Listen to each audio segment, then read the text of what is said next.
পিঠা বিক্রি করে মাসে আয় করছেন লাখ টাকার উপরে তিনি।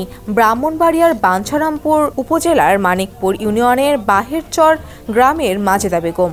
তার তৈরি শতাধিক রকমের ভর্তা দিয়ে চিতই পিঠা খেতে বিভিন্ন অঞ্চল থেকে ছুটে আসছেন পিঠাপ্রিয় মানুষজন। মাসে প্রায় ৩ থেকে ৪ লাখ টাকার পিঠা বিক্রি হয় বলে জানিয়েছেন এই বিক্রেতা।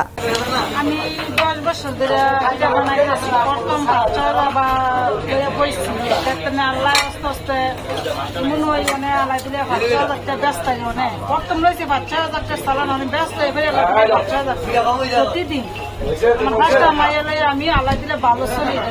মাজেদা বেগমের বয়স 50 ছুঁই ছুঁই। দীর্ঘ 9 বছর যাবৎ স্বামীকে সঙ্গে নিয়ে চিতই পিঠা বানিয়ে সংসার চালান।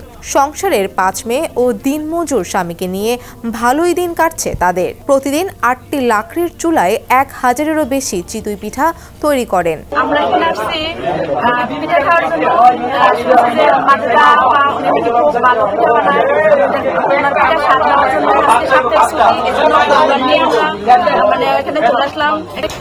বিভিন্ন ধরনের পিঠা তৈরি হয়, বিশেষ করে শীতকালীন যে চিতই পিঠা এখানে খুবই জনপ্রিয়তা।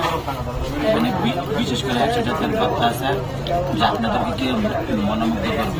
অভিনব কায়দায় কাস্টমারদের পিঠার প্রতি আকর্ষণ বাড়িয়ে তোলার জন্য মাজেদা বেগম পিঠা খেতে আসা লোকজনদের দিকে পিঠা ছুঁড়ে মারে। সেই পিঠা ক্রেতারা ক্যাচ নিয়ে সানন্দে বিভিন্ন পদের ভর্তা মিশিয়ে খেয়ে আনন্দ প্রকাশ করেন।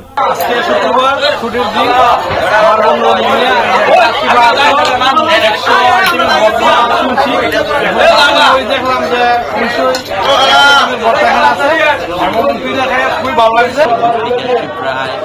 30-35 কিলোমিটার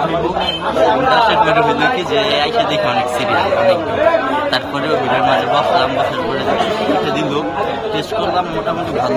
মাজেদা বেগমের স্বামী মোহাম্মদ রফিকুল ইসলাম মিয়া বলেন, অনেক থানার মানুষ আমার এখানে পিঠা খেতে আসে, মানুষ আনন্দ পায়, আমরাও বেশ সুখে আছি। পিঠার দোকান আজ থেকে 10 বছর আগে আরম্ভ করছি, কইলা মানে 5000 টাকা চাউল নিয়ে আরম্ভ করছি। এখন কইলা বর্তা বানাইছি 2-3 আইটেমের, মানে বর্তা বানাইতে অনেক 100 আইটেমের বর্তা বার হয়েছে। তারপরে মনে করেন 4-5 টানা মানুষ কখন আসে। মাজেদা বেগম বলেন, আগে পরিবারে অভাব অনটন ছিল, এখনকার অবস্থা অনেক ভালো। 3 বছর ধরে তার পিঠার সুনাম ছড়িয়ে পড়েছে সারা দেশে। ব্রাহ্মণবাড়িয়া প্রতিনিধি আমজাদ হোসেন সজলের পাঠানো তথ্যচিত্রের ডেস্ক রিপোর্ট সমকাল।